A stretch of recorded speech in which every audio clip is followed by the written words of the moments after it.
Hello everybody and welcome to this Miniatures Ramble for Monday the 6th of November with me, your host, Doc Eon. And I've finished some more Infernals, all of the resin, well, not all of the resin, but all of the Dungeon Saga related minis.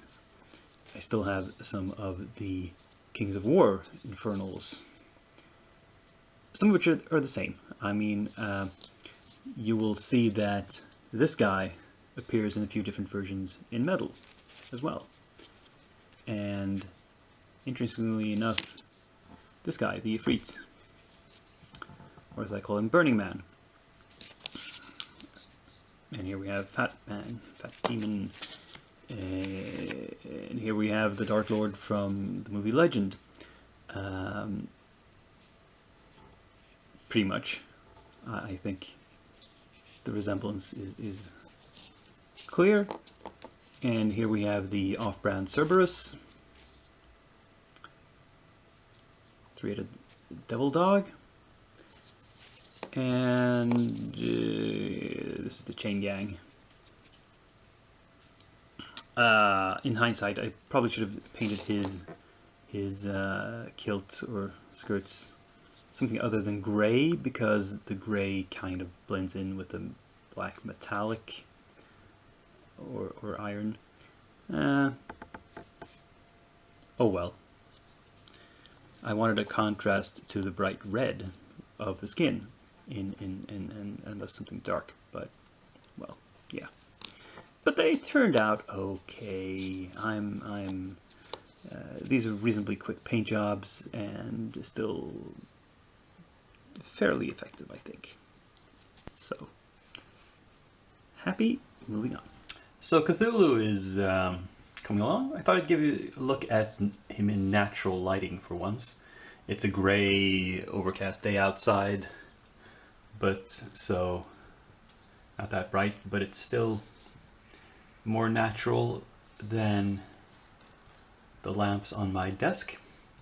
And I think I'm reasonably happy with the actual skin and the scales. I mean, the green and the yellow underneath and the gray of the scales and the tan of the wings. It's mostly done.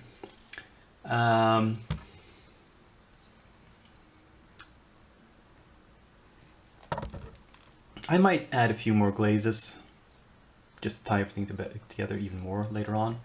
But for now, I think I'm going to move on to the details, finishing up the tentacles and the horns and claws, and maybe move on to the base. Not sure if it'll all get done by next week, but 2 more weeks max.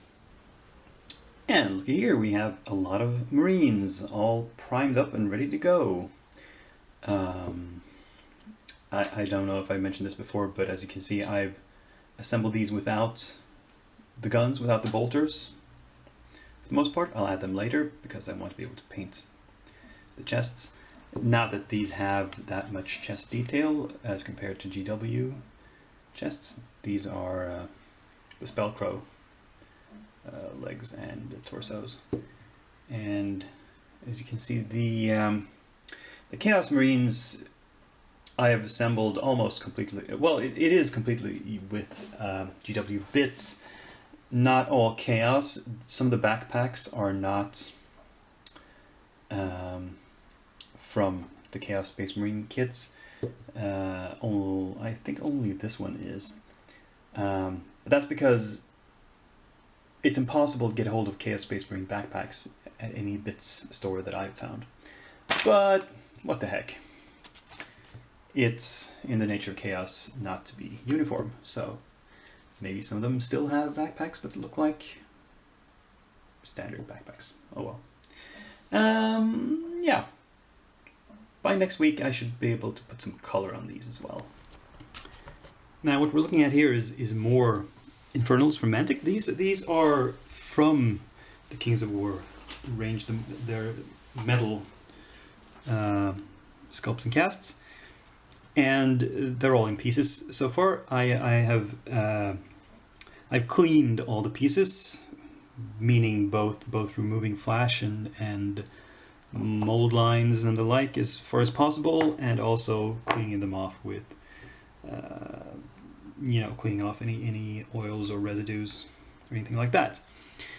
So they are clean in all respects. And I've started building up their bases. Now I decided to use the bases that came with, but I thought this thin plastic is not really good enough to hold a big hunk of metal like this, so I put a layer of cork on each of them. And I've been trying to break it up so it doesn't look so much like cork, like digging holes in them and then taking the remnants of that and gluing it on as grit. And I'm going to add more dirt and grit in more layers onto this before I'm done.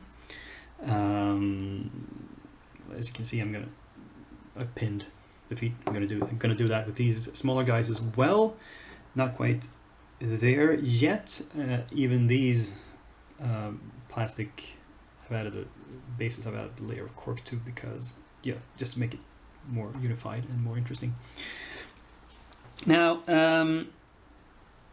these models do maintain the quality that I'm used to for Mantic, because I should point out I've painted a lot of Mantic stuff in the past. I mean, you've seen me do a small army of their undead, mostly plastics, a few metal miniatures, and I've been really happy with them. And it was just some of that Kickstarter stuff I was displeased with the resin casting. These are great, and one thing I really like about these is they come with options. For example, these three Molochs, as they're called, the big fat demons, they come with, I don't know if you can see them here, 6 different heads to choose between, and a lot of arms. I've got here 3 left arms, 3 right arms, and 1 set of arms that is conjoined. It's holding a big 2-handed axe. And you can combine these in any way you please. And even with these smaller guys, each of these guys has 2 right arms and 2 heads to choose between. And the same here. This is the Ifrit, which looks a lot like a guy I've already painted in resin, the one I call the Burning Man. But this one can look a lot different because he has 2 different heads and 2 different right arms. So, yeah. That is very nice, and I'm looking forward to putting these together. I have to do a little bit more work on the basis before I can start gluing everything together. But by next week, that assembly process should be complete, and I should have them primed as well. I would think. At least I've gotten that far. So look forward to more on these next week. And just as a reminder, what's in the pipeline is the rest of the Mantic stuff, which is in this box. It is a few remaining Dungeon Saga miniatures. These are the main villains, bosses. There's a big, I think it's an undead ogre of some sort. This is a banshee, I believe. This is the Lich King. I think he's a dwarf Lich King or something. And this is a necromancer. Now, these look to be better quality resin than the Infernals from the Dungeon Saga Kickstarter. Interestingly, we'll have to see once I unpack them. But these look to be the quality I associate with. And finally, the last Kings of War model that I have to do is this huge human resin kit. Well, we'll see if I start cleaning these. If I have time, I will start cleaning and possibly assembling these. Okay. That is next.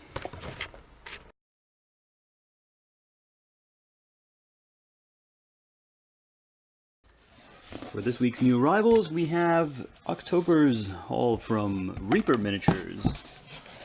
Big box of stuff, because, well, big stuff. Now, the first foremost was Oh, here it is. We have the 25th anniversary miniature for this month, which is Lysette. Nice little female wizard. Because it is October, we got another bottle of paint. We got the Breast Cancer Awareness Pink, which I now have 3 bottles of. I can paint pink until the day I die and not finish all this paint. There's more paint. I got another triad, the Dusky Skin Triad, which is interesting. I got the Dark Elf Skin Triad a while back, and I thought this might be similar, but the Dark Elf skin is kind of purplish. This is kind of a gray-brown tone, and the highlight color has a little bit of pink, a little bit of skin tone in it. I'm not sure if it comes across on the camera, but I can see it. And these are the darker highlight colors. Interesting, interesting. Because it was October, we got a Halloween goodie bag. Let's see if we can open up and see what's in this. There's a miniature. There's a ghost, a translucent plastic bones ghost. There is some more paint, some maggot white, which I already had, and some gory red. I don't think I had this one. Interesting. And some candy. Not that important. The stuff that I actually got as the main part of my package was a bunch of bones. And these are some larger guys. They're not fat, they're just big boned. We have the Hydra, which has several heads. It's not a 7-headed Hydra, I don't believe. I think it's a 5-headed Hydra. And you're going to see a theme. Well, here's the Frost Worm, which you can't see much of because of the base is in the middle of the shot. But the remaining ones have a sort of nautical theme. We have the Dragon Tortoise, which is, a dragon turtle. This is the old one rearing up on its hind legs. There's a new one coming in the new Kickstarter, which is bigger. The Goroloth, which is kind of a big fish with tentacles in its face. You can't tell what it's going to look like from all these pieces. And finally, another one of these big kits, which takes up way too much packaging. The Kraken. Let's see. This is what it's supposed to look like when it's done. It comes with this integral base to hold it up, which is useful. And yeah, another Mega Monster kit with lots of individual tentacles to glue on. And yeah, big challenge. So yeah, that was this week's episode. Hope it was fun for you. Click like if it was. You can give it a like even if you didn't like it. I'm not going to tell on you. Subscribe if you haven't done so already. Comment if there was something in need of commenting. And be back next week. I'll be here. But until then, I'm Dakian. And I'm signing off.